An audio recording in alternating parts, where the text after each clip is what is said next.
Hello, dear students. Let us see what do you mean by classes of function?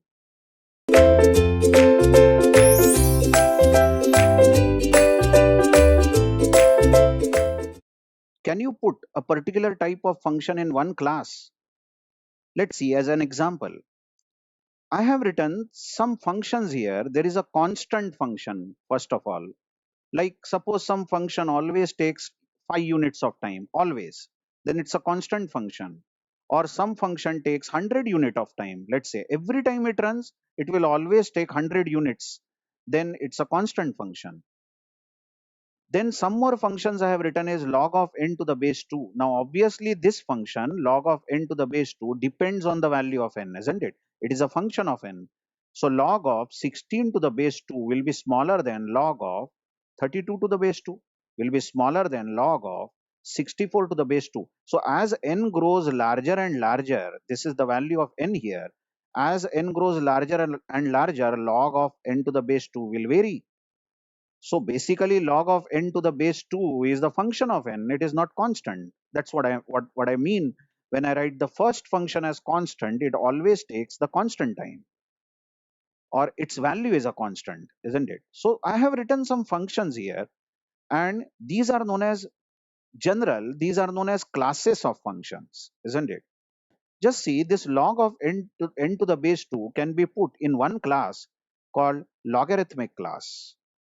Logarithmic class, isn't it? Whereas this square root of n can be put in square root class. This n can be put in linear class. Whereas n square can be put in square class or quadratic class, to be precise. And n cube can be put in cubic class.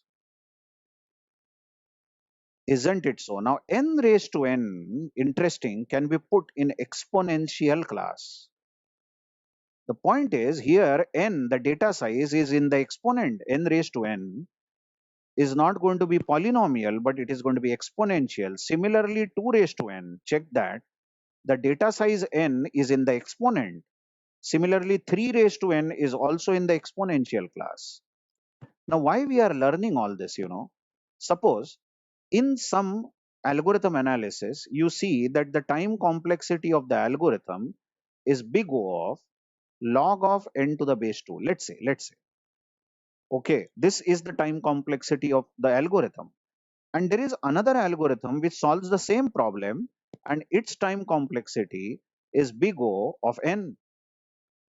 Now, both the algorithms, algorithm 1 and algorithm 2, are solving the same problem. But the time complexity of the first algorithm is log of n.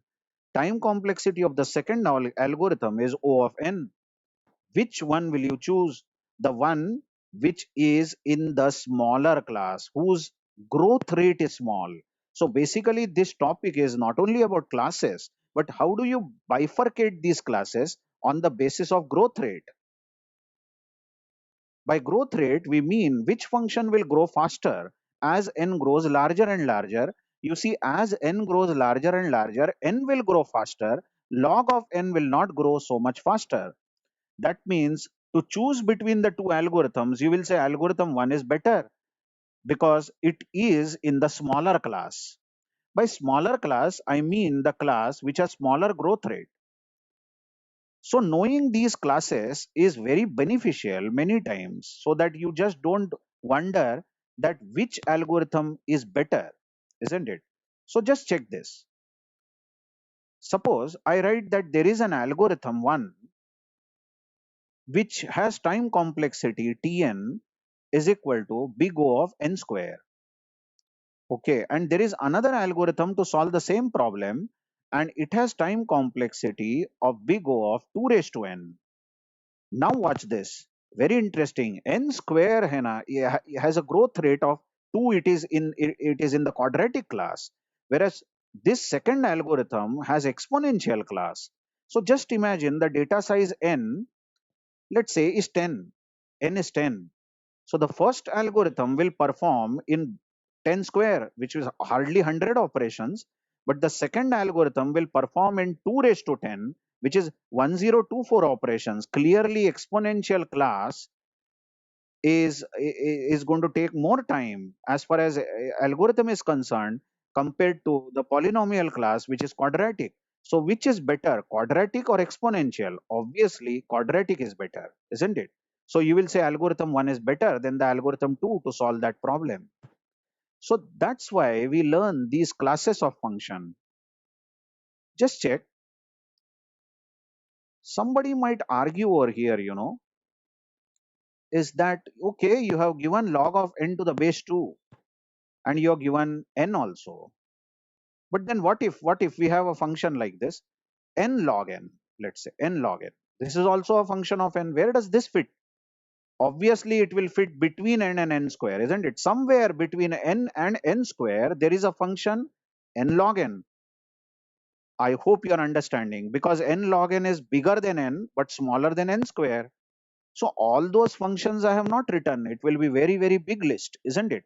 But you should understand that if there is some algorithm, let's say algorithm 1, whose time complexity is big O of n square, and to solve the same problem, there is another algorithm whose time complexity is big O of n log n. You have to then understand that the growth rate of n log n is much less than n square. So you can pull out, you can say that algorithm 2 is better than algorithm 1 to solve the problem, because clearly n log n is lower than n, observe, and higher than n, lower than n square, I'm sorry, and higher than n, it fits somewhere over here, isn't it?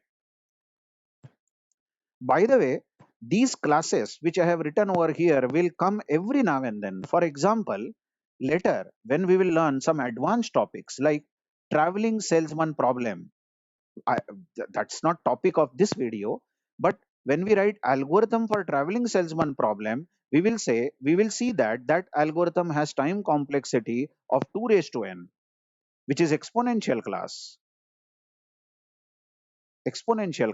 which is huge. Actually, 2 raised to n is a huge time complexity, and we cannot accept an algorithm which takes so much of time, isn't it?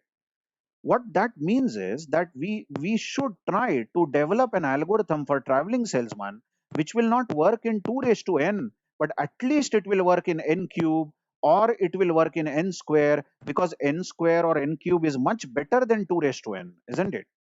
But let me tell you, no one on the earth is still able to write the algorithm for traveling salesman problem in, say, in big O of n square or big O of n cube or even big O of n hundred. Tell me, even big O of 100 will be better, isn't it? Big O of n raised to 100 will be better than exponential 2 raised to n. Why exactly? Is because according to growth rate, n, after that we have n square, then n cube, then n raised to 4, goes on. N raised to 100 will be somewhere over here, but definitely 2 raised to n will be far off. This is exponential, whereas this n raised to 100 is polynomial. So if somebody is able to develop an algorithm for traveling salesman problem, even in big O of n raised to 100, we say it is much better than 2 raised to n. That is the topic actually, and that is how we find out that in which class the algorithm falls in, isn't it? Then as we go on developing more and more algorithms, we will try to derive the time complexity, and then we will question out that in which class does it fall. I hope you have understood the aim of telling that uh, the growth rate of the function is what really decides how good or how bad the algorithm is. Thank you very much.